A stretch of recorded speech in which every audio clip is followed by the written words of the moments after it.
fuerza y amor. Edificamos familias,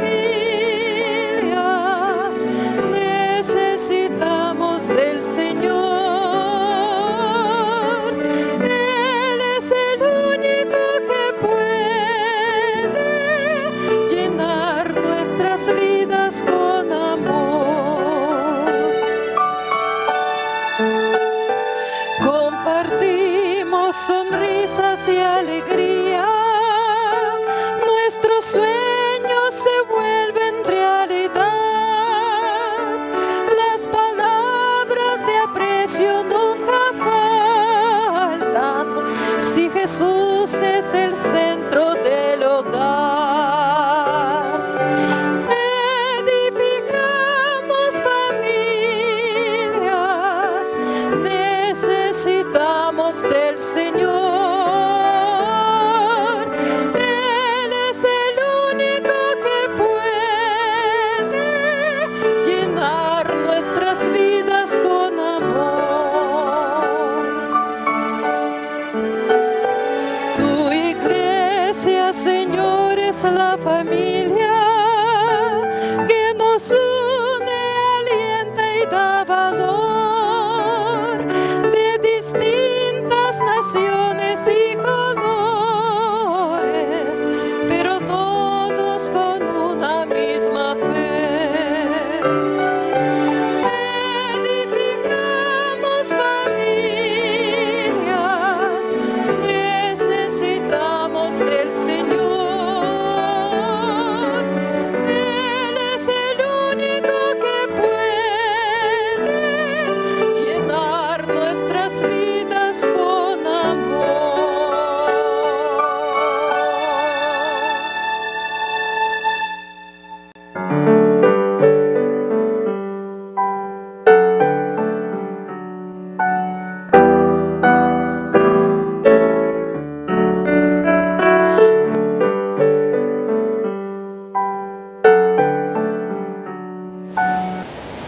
Bienvenidos sean, queridos hermanos, agradecidos estamos al Señor por permitirnos entrar a tu hogar por medio de la red de canales del Evangelio Eterno. Ministerio de Oración, Sergio Huerta, Yolanda Huerta, te damos la bienvenida para el culto familiar. Estamos llevando como matrimonio la familia y suplicamos al Señor que cada oración esté en armonía con su palabra. Estar pidiendo protección y divino para ese hogar, para esa familia que tanto necesitamos la dirección del Señor. Bienvenidos sean. Estamos en este día llevando la familia, suplicando al Señor que a través de la oración, hermano, ese clamor esté en las manos del Señor. Por eso te invitamos, no dejes de orar. Buscar cada día su consejo divino a través de un escrito está. Y este día el Señor nos va a hablar acerca del libro de Segunda de Crónicas 7:14 y vamos a pedir al Señor la dirección del Espíritu Santo para que sea Él el que dé gracia y conduzca este ministerio de oración en su presencia. Vamos a hacer la oración en este momento. Si estás pasando por alguna adversidad, si estás pasando problemas en tu hogar, si hay alguna carencia, vamos a unirnos en oración a pedir la ayuda divina de nuestro Señor para que interceda a favor de ese hogar, de ese matrimonio. Para eso es la oración. Te invitamos, si ahí donde te encuentras has llorado, estás pasando por problemas, situaciones difíciles, el Señor promete ayudarte con esa carga difícil. Acércate confiadamente a su trono de misericordia. Te invitamos, vamos a hacer una oración consagrando el culto familiar a la presencia del Espíritu Santo para que todo lo que se mencione, compruébalo abriendo la palabra de Dios, que la boca del Señor lo ha testificado. Vamos a orar en este momento. Padre amado, de rodillas humildemente nos acercamos confiadamente a tu trono de misericordia. Ante todo, Señor, recibe la adoración, la gloria y la alabanza, porque eres digno, Señor, de recibir el honor por la eternidad. Sea alabado y bendecido siempre tu santa presencia. Y te doy gracias, Señor, por tu Santo Espíritu, porque no nos dejaste solos, nos dejaste el Consolador. Gracias, Padre Celestial. Gracias, Señor Jesucristo. Gracias, Espíritu Santo, por este ministerio de oración. Y suplico la presencia sagrada de tu Santo Espíritu para que Él confirme en los corazones la verdad acerca de un escrito está. Oramos ante todo, Señor, para que tu misericordia obre a favor de reconciliación, a favor de ayuda divina. Presento los matrimonios, los hogares, las familias que están divididas. Y te suplico, amado Dios, que no tomes en cuenta la falta, que des gracias, Señor, en reconciliarnos. Ayúdanos, Señor, para que cada día seamos obedientes a tus principios y a tus mandamientos, y que des favor en esta oración. Bendice los hogares, las familias. Bendice a nuestros hijos y nietos. Pon un cerco protector alrededor de esa oración. Gracias porque eres bueno, tu misericordia es grande. Amén, amén. Amén, queridos hermanos. Vamos a llevar la palabra de Dios que está en el libro de Crónicas, segunda de Crónicas 7:14. Es una bendición, hermanos, porque aquí la palabra de Dios testifica lo que se va a hablar. El perdón completo y definitivo. Y eso, hermanos, lo vemos a través de lo que menciona segunda de Crónicas 7:14. Aquí habla, hermanos, de humillarnos. Habla, hermanos, de poner esa oración con ese fervor, hermano, de humillación ante el Padre Celestial. Dice, si se humillare mi pueblo, sobre el cual mi nombre es invocado, y oraren y buscaren mi rostro, y se convirtieren de sus malos caminos. Aquí está la promesa. Entonces yo iré desde los cielos y perdonaré sus pecados y sanaré su tierra. Qué promesa tan sagrada que el Señor promete oír, promete perdonar, promete sanar.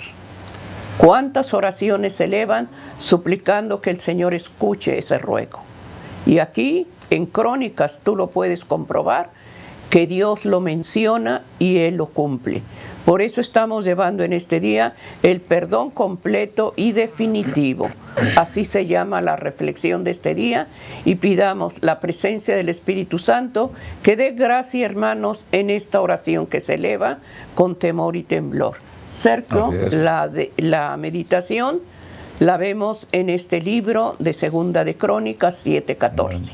Así Amén. es. Cada día que pasa, hermanos, es una oportunidad que nosotros tenemos para reconciliarnos primeramente con Dios y después con nuestro prójimo. Amén. El pedir perdón, hermanos, a muchos les cuesta trabajo. Ya sea, hermanos, porque tienen un impedimento en su propia vida espiritual, donde no han comprendido, hermanos, que el perdón que Dios otorga es un perdón completo y es un perdón definitivo. Eso es lo que la palabra de Dios nos enseña. Sin en cambio nosotros, como personas tal vez faltos de fe o bajos de espiritualidad, el pedir perdón para nosotros es como una rutina, es como una palabra más, que no tiene o que no hemos podido nosotros comprender lo que significa el perdón. Cuando Cristo en sus últimos momentos de agonía en la cruz del Calvario oraba y suplicaba al Padre que perdonara a los que lo estaban crucificando, ahí entendemos el valor de lo que significa el perdón. A muchos les cuesta trabajo pedir perdón, ya sea por egoísmo, ya sea por orgullo o por algún otro motivo. Tal vez durante años vengan cargando con ese pesar en su corazón de que no han sabido perdonar, o tal vez no hayan aceptado un perdón que les hayan ofrecido. El no saber perdonar, hermanos, se van creando en nuestro corazón raíces de amargura, raíces de odio, raíces de remordimientos y traen muchas otras consecuencias. Pero sin en cambio la palabra de Dios nos promete perdonar nuestras faltas confesadas de una manera completa y de una manera definitiva. Y eso es lo que vamos a considerar en esta oportunidad.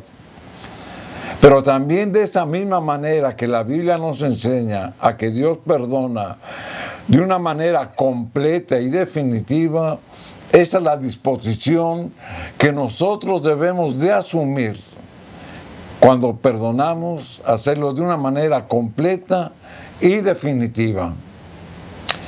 Y de esa misma manera, hermanos, nosotros podemos fluir en nuestra propia vida espiritual sin que tenga estorbos. Amén. Por eso tenemos que reconocer, tenemos que arrepentirnos, tenemos que confesar y tenemos que abandonar nuestras faltas. Pero eso no es suficiente.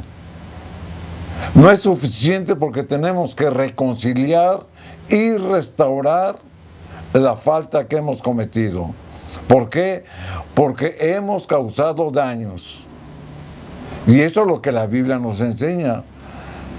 Sin embargo, hermanos, para que el perdón sea completo y definitivo, se debe de solicitar con humillación. Y muchos olvidan esa parte. Piden perdón, pero no se humillan. Por eso hemos leído aquí en Segunda de Crónicas, capítulo 7, versículo 14, donde Moisés, inspirado por el Espíritu Santo, hace una sugerencia a su pueblo.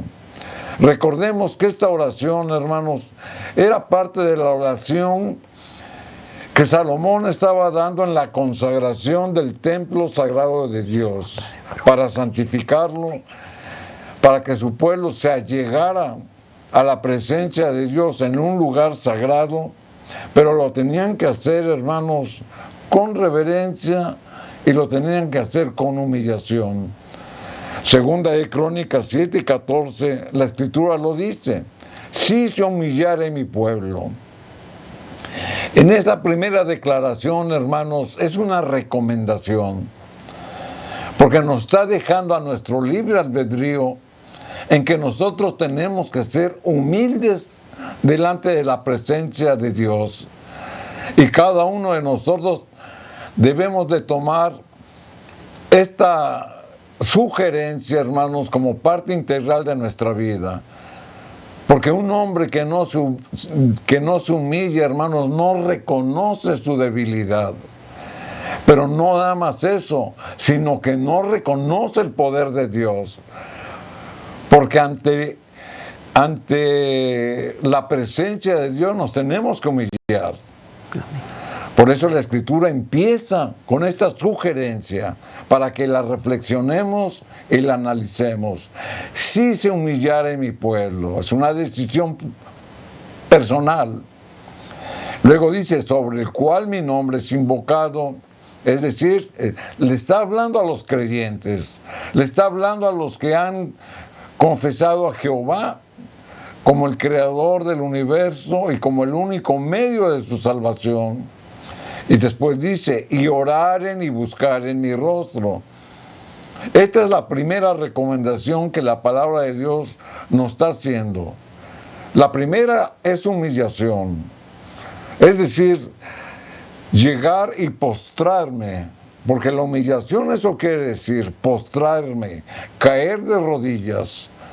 Porque cuando yo muestro esa actitud y me doblo de rodillas para elevar mi oración ante Dios, hermanos, simbólicamente, hermanos, está cayendo de rodillas el hombre pecador, lleno de orgullo, lleno de vanidad, lleno de afanes y muchas otras cosas.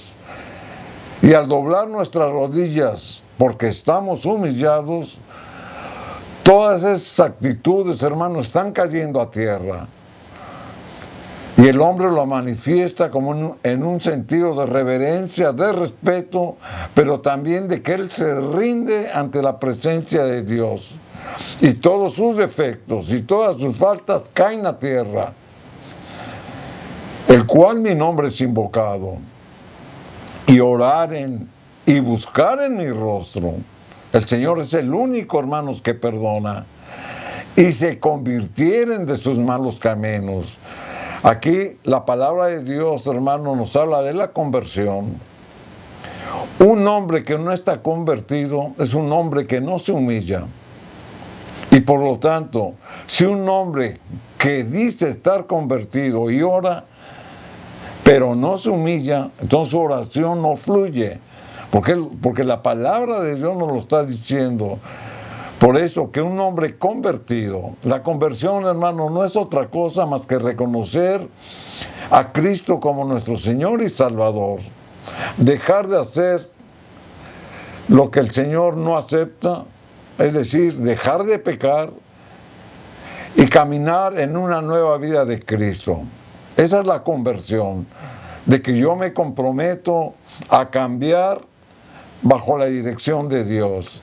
Entonces, un hombre que se ha convertido cuando ora se humilla y se convirtieren de sus malos caminos, es dejar la vida pasada atrás, dejar el pecado atrás, entonces yo iré. Ahí está la promesa.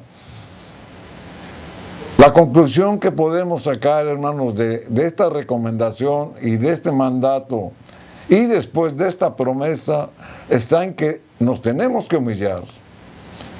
Pero el que se humilla, hermanos, y eleva su oración es porque está convertido. Y ahí es donde entendemos que el verdadero perdón, porque cuando nos estamos confesando nuestros pecados, al arrepentirnos viene un arrepentimiento por los pecados que he cometido. Entonces yo iré desde los cielos. Ahí es donde fluye nuestra oración. Y perdonaré. Ahí está la promesa. Y perdonaré sus pecados y sanaré su tierra. O sea que la misma palabra de Dios, hermanos, nos hace comprender que muchas veces nosotros no entendemos el verdadero perdón, porque nos olvidamos de que antes de solicitar el perdón divino nos tenemos que humillar. Pero para humillarnos tenemos que estar convertidos. Insistimos mucho en este punto, porque muchos oran, hermanos, sin sentirlo. Muchos oran sin sentir dolor por el pecado que han causado.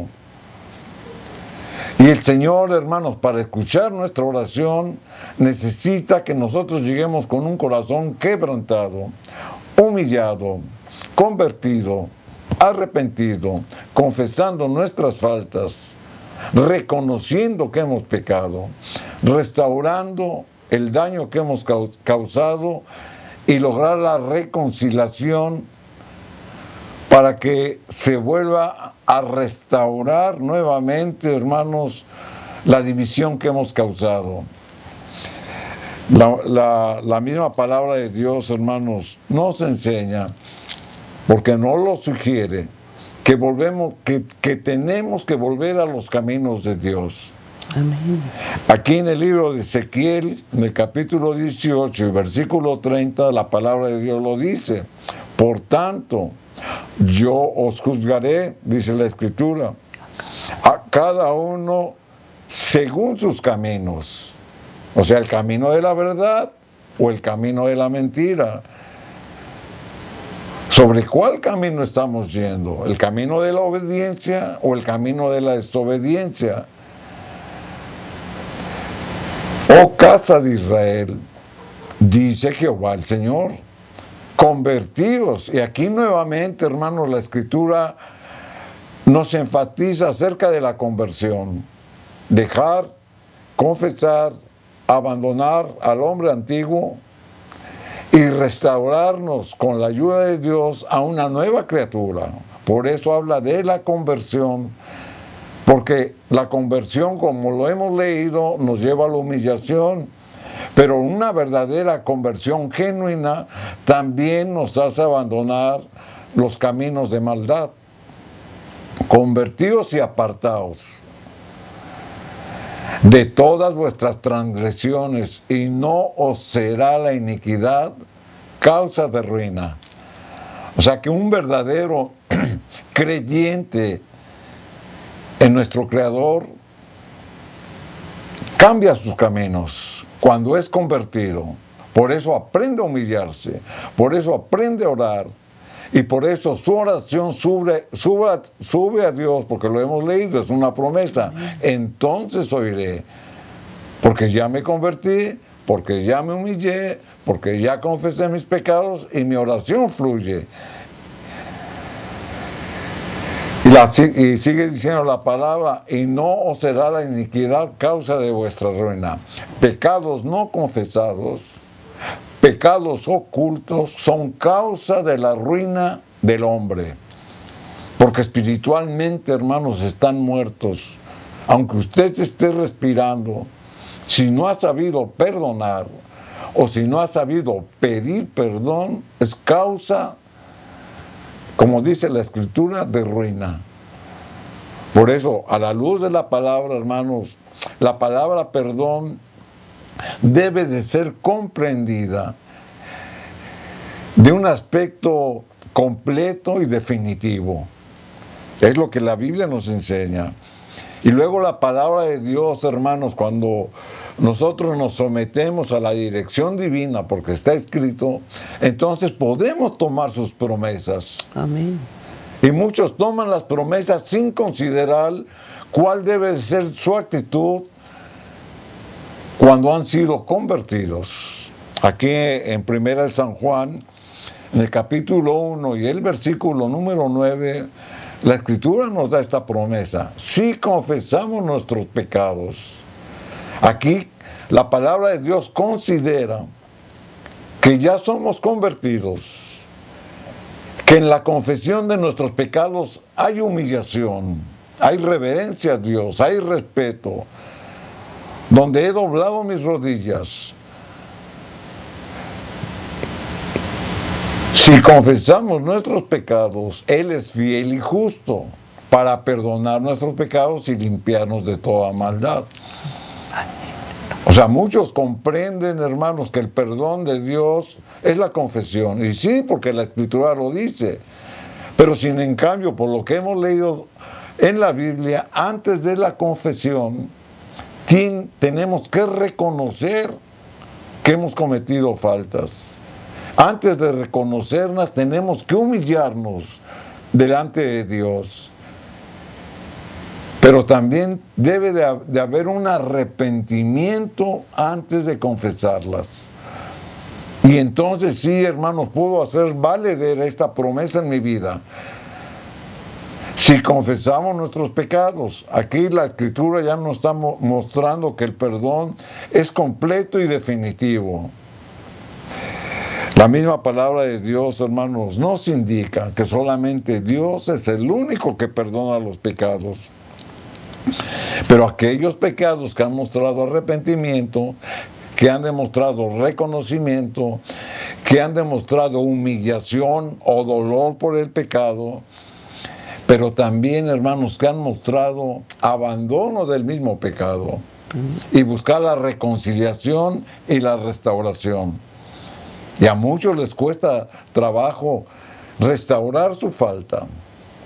A muchos les cuesta trabajo reconciliar lo que se ha roto. Por eso el pedir perdón, hermanos, es completo y definitivo. Porque la primera necesidad del hombre, hermanos, es estar a cuentas con Dios. Y Dios se agrada. Pero también Dios nos manda a reconciliarnos y a restaurar lo que hemos dañado. Eso es lo que la misma Escritura nos enseña. Aquí en el libro de San Mateo, en el capítulo 5, versículos 23 y 24, la misma palabra de Dios, hermanos, nos comprueba que lo que la Biblia nos informa desde el Antiguo Testamento, el Nuevo Testamento, también lo confirma. Por tanto, dice la Escritura, si traes tu ofrenda al altar y allí te acuerdas de que tu hermano tiene algo en contra de ti, deja allí tu ofrenda delante del altar y anda, reconcíliate primero con tu hermano y entonces ven y presenta tu ofrenda. Cuando nosotros nos presentamos ante la divina presencia de Dios, que significa el altar, donde doblamos nuestra rodilla y elevamos nuestras peticiones a manera de ofrenda, entonces el Señor nos recuerda que la ofrenda de amor, a través de nuestras oraciones, de nuestras súplicas, de nuestras necesidades, no puede fluir ni puede ser aceptada con Dios porque tenemos una cuenta pendiente con nuestro prójimo. Por eso la palabra de Dios nos dice, anda, perdón, anda, deja tu ofrenda y ve y reconcíliate. Es decir, la intención que yo tengo de guardar una relación cercana con Dios, hermanos, antes de que yo la pueda manifestar, tengo primero que estar a cuentas con mi hermano. Amén. Por eso la Biblia nos apresura para reconciliarnos. Jesús enseña, hermanos, a través de su enseñanza, que la reconciliación es parte importante y de más valor que las formas externas de la religión. O sea, cualquier otro tipo de ofrenda, no solamente las espirituales, sino las ofrendas materiales. Muchos se confunden porque al dar su ofrenda para la obra del Señor, quieren justificar sus propios errores. Es decir, quieren hacer una transacción. Yo coopero para la obra del Señor, pero también yo espero que el Señor me perdone. Y no es por obras. Por eso la Escritura nos manda a reconciliarnos. Eso es lo que la palabra de Dios nos dice. Reconciliar, hermanos, como lo mencionábamos, significa volver a unir lo que ha sido roto, restaurar. Dejar las cosas del pasado, el pecado y todas sus faltas, y ser una nueva criatura en Cristo, dirigido por su Santo Espíritu. Y esa relación que estaba rota, hermanos, se reconcilia, primeramente con Dios, porque por eso nos acercamos a Él, pero también con nuestro prójimo. Y eso es importante, a muchos se les olvida. O sea, ya me reconcilié con Dios. ¿Y cuándo se reconcilió usted con su hermano? Por eso la palabra dice, deja y tu ofrenda, ve y reconcíliate. Así que la misma palabra de Dios, hermano, nos enseña que Dios acepta toda forma de agradecimiento a través de las ofrendas espirituales y a través de las ofrendas materiales, porque somos ya nuevas criaturas, porque hemos entendido lo que significa el pedir perdón a Dios. Aquí en 2 Corintios, capítulo 5, versículo 17, la Escritura lo dice, de modo que si alguno está en Cristo, es decir, que si lo conozco, que si me comunico con Él a través de la oración, que si lo obedezco, su santa ley, que si lo busco a través de su ley escrita, nueva criatura es, porque he comprendido lo que significa el mensaje integral del Evangelio. Pero también he comprendido, hermanos, que para restaurar mi vida me tengo que reconciliar con Dios, solicitarle su perdón, pero por lo que hemos leído también la Biblia nos dice que me tengo que reconciliar con mi prójimo. Entonces, la Escritura sí se aplica a mi vida. Nueva criatura es. Las cosas viejas pasaron. He aquí todas son hechas nuevas. El cristiano, hermanos, o el creyente, al aceptar y comprometerse con Dios a la obediencia de sus mandatos y aceptar la salvación que solamente Cristo nos ofrece, nos considera como nuevas criaturas, con nuevas oportunidades para regenerar nuestra vida en Cristo, para fortalecer nuestras propias debilidades morales o espirituales. Pero la palabra de Dios sigue diciendo, las cosas viejas pasaron. ¿A qué se refiere a que las cosas viejas pasaron? Se refiere a los aspectos humanos que han sido superados al aceptar el Evangelio, como el orgullo, como el egoísmo, como la presunción, como la jactancia y cualquier otra manifestación que ofenden a Dios. Por eso, el que ha sido nacido de nuevo cambia su carácter, porque deja todos estos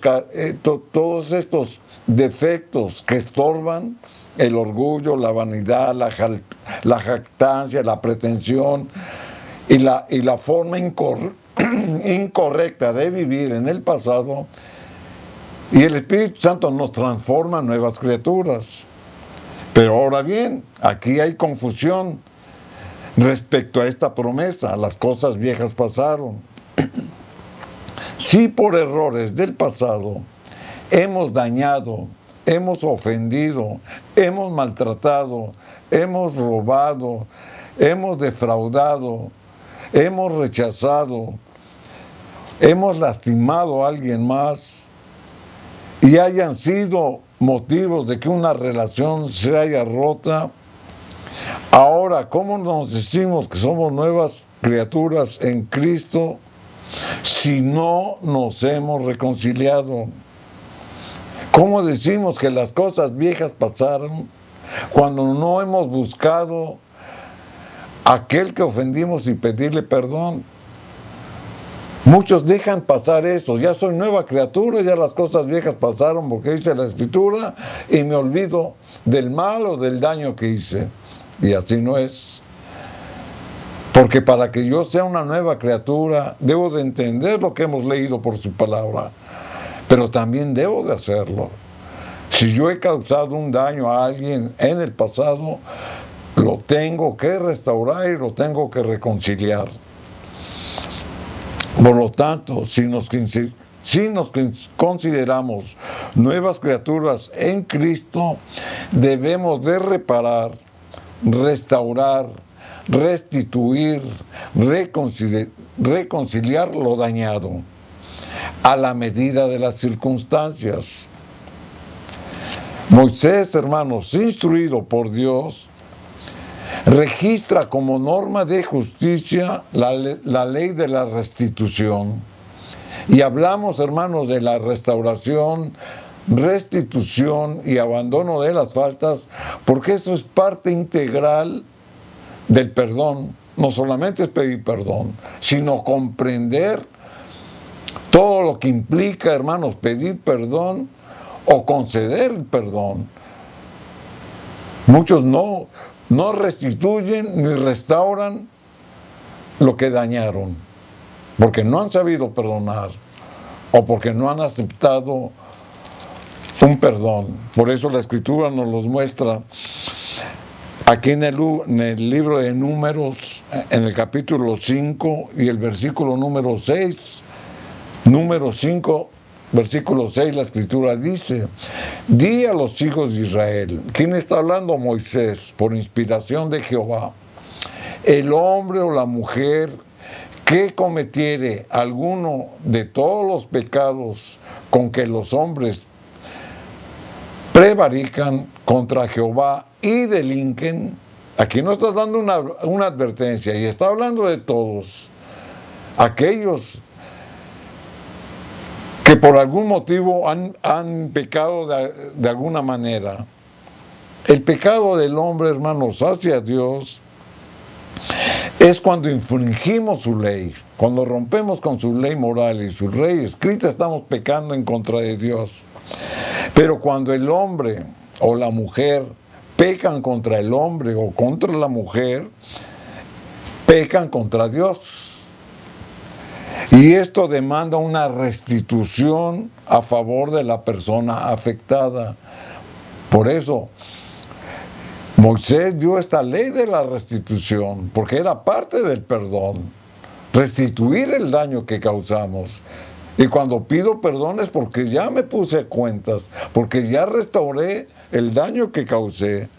Aquí en el versículo 7 de Números capítulo 5, la Escritura sigue diciendo, aquella persona, la que cometió la falta, la que defraudó, la que robó, la que hizo daño, la que causó un mal a alguien, aquella persona, el pecado que cometió, compensará enteramente el daño. Ahí está la ley de la restitución. O sea, si yo te ofendí a ti o te defraudé y voy y me presento delante de ti y te pido perdón, o sea, tú lo aceptas porque estás viendo que esa persona está humillada y aceptas el perdón. Pero no nada más es eso. La Escritura nos está diciendo que tenemos que compensar enteramente el daño, o sea, restituir el daño que hemos causado. Y sigue diciendo la Escritura, y añadirá sobre ella la quinta parte, y lo dará a aquel contra quien pecó. Esa es la ley mosaica, esa es la ley de la restitución. Que no solamente es pedir perdón, pero restaurar el daño. Le devuelvo lo que le defraudé o el motivo por el cual haya habido esa desunión y le añadiré una quinta parte del daño que causó. Esta ley de la restitución, hermanos, como hemos dicho, no solamente es confesar, es admitir nuestra culpa. Por eso decíamos que el perdón es completo y definitivo, pero a la luz de la Biblia lo entendemos. Entonces, cuando nosotros admitimos nuestra culpa, la reconocemos, pedimos perdón. Dios nos perdona, pero también, como lo estamos leyendo, nos manda a compensar o restituir la ofensa. Y esto, hermanos, son cuando se refiere a cosas materiales, de dinero, de algún compromiso que adquirimos, que no hemos cumplido, de alguna necesidad que nos llevó a defraudar a los demás, cualquier tipo de cosas materiales. En el caso de robo, en el caso de fraudes o cualquier otra cosa similar, se puede negociar, se puede hablar y comprometerse para la restitución a manera de plazos, a manera de pagos, pero siempre debe de haber, hermanos, ese espíritu de restituir, porque la palabra de Dios nos los manda. Y si su conciencia lo admite por lo que estamos leyendo, se compromete también más a pagar más de lo que dañó. Por eso la Escritura dice, y lo dará aquel en contra quien pecó la quinta parte de lo que defraudó. También, hermanos, el Nuevo Testamento, en los días de Jesús, esta ley estaba vigente. Y por lo tanto, en nuestros días, esta ley sigue vigente. Vemos el caso de Zaqueo. Zaqueo era jefe de los publicanos, o recaudador de impuestos, que se hizo de riquezas por estafar y defraudar a los demás. Este es un caso en especial, pero donde muchos se pueden identificar de cómo causan daño por defraudar, por engañar, por mentir, en cualquier sentido a los demás. Aquí en el libro de San Lucas, en el capítulo 19, en el capítulo 7 y 8, la Escritura nos habla de este pasaje bíblico. Al ver esto, ¿quiénes? Los judíos, los fariseos, cómo habían visto que Zaqueo había invitado a Jesús a posar en su casa, al ver esto, todos murmuraban diciendo que había entrado a posar con un hombre pecador. Los judíos consideraban a Zaqueo como un hombre pecador, porque era un hombre publicano. Era un hombre judío también, pero era un hombre que se dedicaba a cobrar los impuestos. Y defraudaba y robaba. Por eso ellos lo consideraban como un pecador, porque era un ladrón. Entonces Zaqueo, puesto en pie, dijo, ¿a quién? Al Señor. O sea, él no se dirigió al pueblo. Él no se dirigió en contra de los que estaban murmurando contra él, porque él mismo sabía que era un defraudador y un ladrón. Entonces él se levantó y se dirigió ¿a quién? A Jesús. ¿Por qué? Porque lo reconoció como el Mesías. Puesto en pie, dijo al Señor, he aquí, Señor, la mitad de mis bienes doy a los pobres. ¿Por qué a los pobres? Porque los defraudó con sus impuestos. Y si en algo he defraudado a alguno, se lo devuelvo cuadriplicado. ¿Se da cuenta? O sea, Zaqueo había cometido fraude con mucha gente, pero él no sabía a quiénes. Por eso decía, bueno, yo confieso que he robado y defraudado, pero como no sé a quiénes, se lo doy a los pobres. Era una forma de pagar, era una forma de restaurar, era una forma de reconciliarse con Dios. Y luego dice, y si en algo he defraudado a alguno, o sea, específicamente a alguno, se lo devuelvo cuadruplicado. Ahí está, hermanos. Zaqueo tenía la disposición de desprenderse voluntariamente lo que había adquirido de una manera fraudulenta o injusta, y se los daba a los pobres, porque su propia conciencia, al estar delante del Mesías, a quien seguramente le estaba pidiendo perdón por su vida pasada, pero se estaba humillando. Entonces él traía la ley mosaica, traía la ley donde había sido instruido, pero estaba actualizada, porque se le estaba prometiendo al Mesías. Él se comprometió a dar 4 veces más al que había defraudado. Y ahí está la ley de la restitución.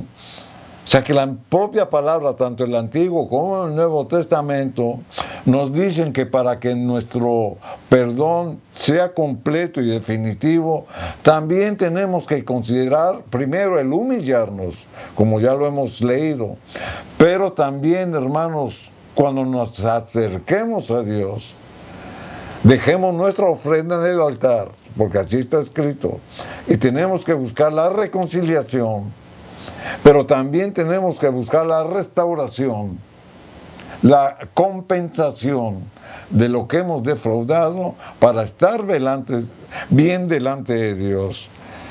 Por eso, hermanos, la misma Biblia nos presenta cómo con esta evidencia del corazón de Zaqueo había cambiado, porque él reconocía que tenía mucho, pero se lo había hecho de una manera fraudulenta.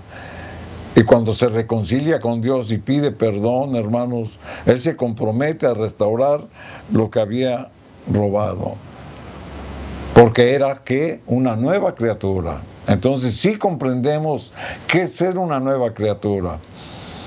Cumplir con nuestras obligaciones y responsabilidades, y que cuando pidamos perdón también aprendamos a restaurar, a reparar, a compensar, a recompensar y a reconciliar el daño que hemos causado. El perdón, hermanos, completo y definitivo es lo que estamos leyendo a través de la palabra de Dios. Amén. Estamos llevando en este día la familia, estamos orando por el culto familiar, en donde muchas veces se llevan oraciones con tristeza, con impotencia. Pero es importante, hermanos, que al acercarnos a Dios, vayamos con un espíritu de humillación, de quebrantamiento. Porque Él mismo dice, un corazón humillado y quebrantado no desprecio. El Señor promete escuchar ese ruego cuando es sincero. Cuando hay sinceridad en tus palabras, el Señor ve la actitud del corazón. En el hogar, hermanos, hay mucha división, hay mucho engaño y pecado. Y el enemigo, hermanos, trabaja ahí porque sabe que es sagrado para Dios la familia. Por eso pedimos en este día que el Señor ponga el deseo en tu corazón, en mi corazón, de buscarlo a través de la oración, a través de escuchar su voz con el estudio de su palabra. Porque ahí está la dirección de Dios. Ahí está la voluntad para ti y para mí. Es necesario, hermanos, humillarnos y reconocer que fallamos. Reconocer que pecamos constantemente. ¿Cuántos hogares están divididos por falta de perdón? ¿Cuántos hogares viven divididos por no saber perdonar? ¿Te han herido? ¿Te han lastimado? Ve a la fuente de perdón. Ahí encontrarás el refugio para esa herida. El Señor promete restaurar vidas. Hemos visto el caso, hermanos, de esa ofrenda que se lleva al altar. Y vas y depositas tu ofrenda con amor. Pero el mismo Señor Jesucristo nos dice, pero si te acuerdas que estás mal con alguien, deja esa ofrenda y ve y reconcíliate. El Señor no acepta, hermano, una ofrenda, porque muchas veces queremos pagar con eso la falta. Y Dios no obra así. Dios necesita un cambio de corazón. La palabra de Dios dice que si alguno está en Cristo, nueva criatura es. Las cosas viejas pasan y todas son hechas nuevas. Y muchas veces se ocupa ese versículo para justificarnos. ¿Por qué? Porque lo que pasó atrás ya me olvidé. Posiblemente dejaste familias, hogares desbaratados y vienes a este país buscando una oportunidad y te olvidas de que tienes hijos, tienes esposo, esposa y sin embargo no tienen ni para comer. Pero aquí formaste una familia, aquí conociste la voz de Dios, pero si alguno está en Cristo, nuevo es. Las cosas viejas pasan, no es así. Tenemos que pedir perdón, reconciliarnos. Y si Dios abre la puerta para formar una nueva familia, es la voluntad de Dios. Pero deseamos en este día que la reconciliación viene desde el hogar. ¿No? Desde el hogar, hermanos, Dios nos da instrucciones como padres, como esposa, como esposo, amar y perdonar. Y si no puedes perdonar, dile al Señor el motivo. Habla con Él. Al estar hablando y derramando tu corazón, el Señor empieza a trabajar en tu corazón y empieza a sanar heridas. Si deseas perdonar y tu perdón sea genuino, el Señor promete perdonar. Y de lo que se está llevando es perdón completo y definitivo. Así perdona a Dios, no se acuerda de esa falta y te dice, adelante y no peques más, y bendice tu hogar. Por eso estamos llevando este día a la familia. Pidamos al Señor que Dios dé gracia, hermanos, en reconciliación. Las familias, los matrimonios, necesitamos unirnos. Necesitamos estar unidos, que en ese hogar se respire el amor de Dios a través del culto familiar. La invitación es para que entre a ese hogar el Señor Jesucristo y edifique la casa. Que Dios nos bendiga. Amén. Amén. Así es, hermanos. Hemos leído por la Biblia cómo nos enseña, nos sugiere, nos invita o nos ordena a cómo debemos de restituir lo que hemos defraudado. Estamos hablando, hermanos, de una forma de afectación en lo material. Pero cuando nosotros somos afectados en nuestra propia vida espiritual, ¿cómo podemos restaurar o cómo podemos reconciliar el daño que hemos hecho? Con referencia a este mismo tema, vamos a mencionar lo que lamentablemente es un motivo para que se destruyan muchos hogares. Vamos a hablar, hermanos, específicamente del adulterio, de la fornicación, de la infidelidad, que es causa de que matrimonios se rompan, de que familias se desintegren. Y entonces ahí yo, ¿cómo puedo reconciliar esa relación que se ha roto por una infidelidad? Bueno, la misma palabra de Dios, hermanos, nos muestra cómo podemos o cómo debemos de hacerlo. Adelantamos que lo que Dios no desea, hermanos, es de que se rompa una relación matrimonial, sino que tengamos un espíritu de perdón. Por eso estamos estudiando el perdón, hermanos, cómo debe de ser completo y definitivo. La Escritura nos dice aquí en el libro de Números, en el capítulo 5 y el versículo número 11 y 12, lo que la Escritura nos dice. Y Jehová habló a Moisés diciendo, estamos leyendo en el libro de Números, en el capítulo 5 y el versículo número 11 y 12. Y Jehová habló a Moisés diciendo, habla a los hijos de Israel y diles, cuando la mujer de alguno se descarriare y le fuere infiel, aquí la misma palabra de Dios, hermano, está hablando de adulterio y lo menciona como infidelidad, que es una traición que cometemos a quien le hemos jurado lealtad, primero a Dios y después a nuestra pareja.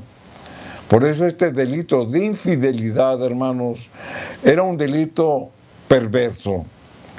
Aquí en el versículo número 13, la Escritura sigue diciendo, siguiendo esta misma idea, y alguno hubiere tenido relación carnal con ella, aquí se está refiriendo a la mujer infiel. En el versículo 13 lo especifica muy claro. Y si alguno hubiere tenido relación carnal con ella, ahí está. Número 5:13.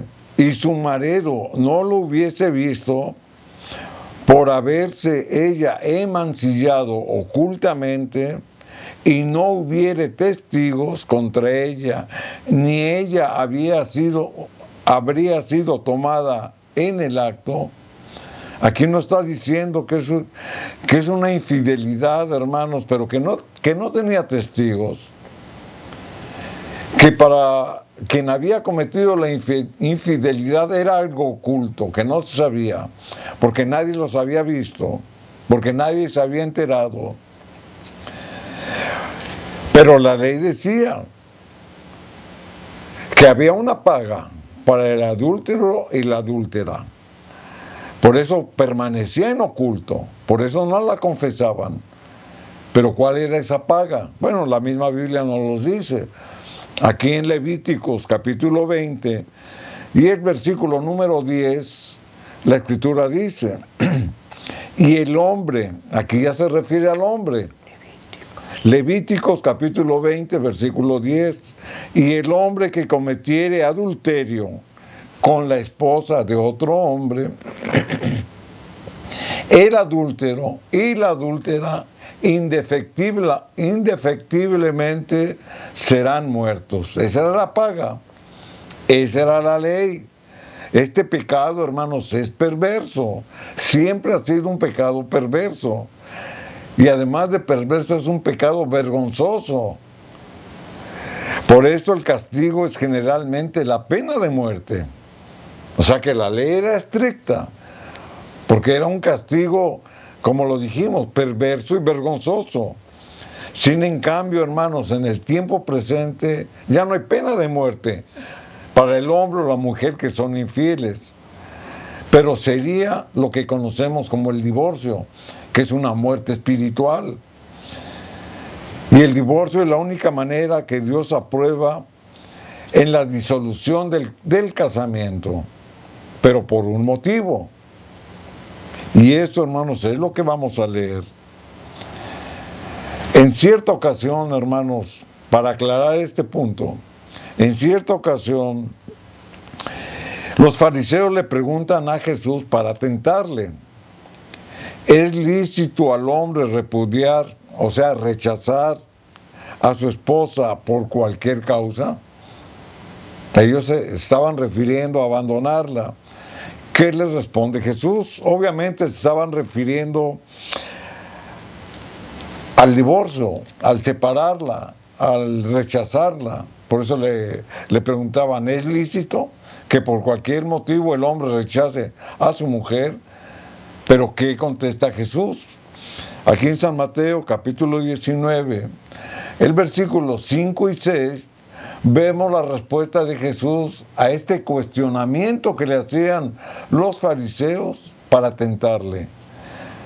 San Mateo 19, versículos 5 y 6, la Escritura dice: y dijo, o sea, contestando Jesús: por esto dejará el hombre a su padre y a su madre, y se unirá a su mujer, y los dos serán una sola carne. Aquí está hablando Jesús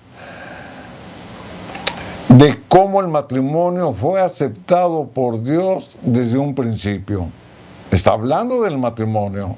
Y por esa causa dejará el hombre a su padre y a su madre y se unirán a su mujer para formar una nueva familia bajo la aprobación de Dios. Y dice: y los dos serán una sola carne, porque la unión del hombre y la mujer, de ahí proviene la descendencia, que son los hijos. Y luego la Escritura dice: así que no son ya más dos, sino uno, una sola carne. Por tanto, lo que Dios juntó, no lo separe el hombre. Ahí está, hermanos. O sea, Dios no admite la disolución del matrimonio, pero bajo una excepción, y es lo que vamos a leer. Aquí en el versículo 7 y 8 la Escritura dice: y le dijeron, o sea, le cuestionaban todavía a los fariseos: ¿por qué pues mandó Moisés dar carta de divorcio y repudiarla? Aquí confrontaban a Jesús. Lo que decía el Antiguo Testamento y lo que decía la ley de Moisés. Por eso lo cuestionaban y le querían que cayera en la trampa. ¿Por qué pues mandó Moisés dar carta de divorcio y repudiarla? Pero Jesús contesta: por la dureza de vuestro corazón. Es decir, ellos no se sometían a la ley, porque el séptimo mandamiento dice, y es muy claro, de la ley moral, dice que no debemos de ser infieles, o sea, no debemos de adulterar. Es lo que dice la ley moral de Dios. Y ellos lo sabían. Por eso cuestionaban: ¿y por qué Moisés permitió dar carta de divorcio o de rechazo a la mujer? Y Jesús les dice: por la dureza de vuestro corazón. Es decir, porque no te sometes a la ley moral de Dios. Por eso Dios hizo una excepción cuando hubiera infidelidad. Por la dureza de vuestro corazón, Moisés os permitió repudiar a vuestras mujeres. Pero más al principio no fue así. O sea, mismo Jesús le está contestando. Y en el versículo 9 da la razón cuál es la única excepción por el cual se debe de admitir el divorcio. San Mateo 19:9, la Escritura dice: y yo os digo, hablando Jesús, que cualquiera que repudia a su mujer, salvo por causa de fornicación, o sea que no hay motivo alguno para disolver un matrimonio, Muchos argumentan que hay incompatibilidad de caracteres. Muchos argumentan que no se entendieron, muchas cosas. Pero el Señor dice, salvo por causa de fornicación, es decir, por tener relaciones ilícitas fuera del matrimonio. Y se casa con otra, adultera. ¿Quién? El que estaba casado con otra mujer, y el que se casa con la repudiada también adultera. O sea que el matrimonio cristiano, hermanos, debe de satisfacer los requerimientos de Dios en santidad y consagración. Muchos no perdonan este tipo de faltas. La misma Biblia nos dice, hermanos, que puede ser un motivo donde Dios permite que haya una disolución de matrimonio, pero porque hubo infidelidad, porque se rompió con la ley sagrada de Dios. Mas, sin en cambio, la recomendación de Dios es la reconciliación. O sea, antes de tomar una decisión drástica de divorciarse, debe de haber una reconciliación. Por eso la misma palabra de Dios, regresando a Números capítulo 5 y el versículo 20, la palabra de Dios nos dice, Números 5:20, mas si te has descarriado de tu marido y te has amancillado y algún hombre se ha acostado contigo fuera de tu marido, el versículo 21 de Números 5 dice, y la mujer con juramento de maldición, dirá la mujer, Jehová te haga maldición y conjura en medio de tu pueblo, y haciendo Jehová que tu muslo caiga, que tu vientre se hinche. Al no haber un arrepentimiento de mantener una actitud de engaño, se hace acreedor a consecuencias físicas. Posiblemente más adelante ese hombre o esa mujer, hermanos, sufran las consecuencias de su amargura por no haber sabido pedir perdón a Dios y a su prójimo del pecado que han cometido. Una vez entendido lo que significa el perdón completo y definitivo, entonces sí podemos clamar a las promesas de Dios. Amén. Isaías 43:18, la Escritura dice, no os acordéis de las cosas pasadas, ni traigáis a memoria las cosas antiguas. Esta promesa se hace realidad en mi vida cuando he comprendido que el perdón es completo y definitivo. Amén. Humillarme, reconocer mis faltas, arrepentirme de ellas, confesarlas, abandonarlas, restituir y reconciliar. Es lo que la palabra de Dios nos enseña. Agradecidos estamos al Señor por su santa palabra que nos trae un refrigerio y nos trae consuelo, el perdón. Vamos a hacer la oración.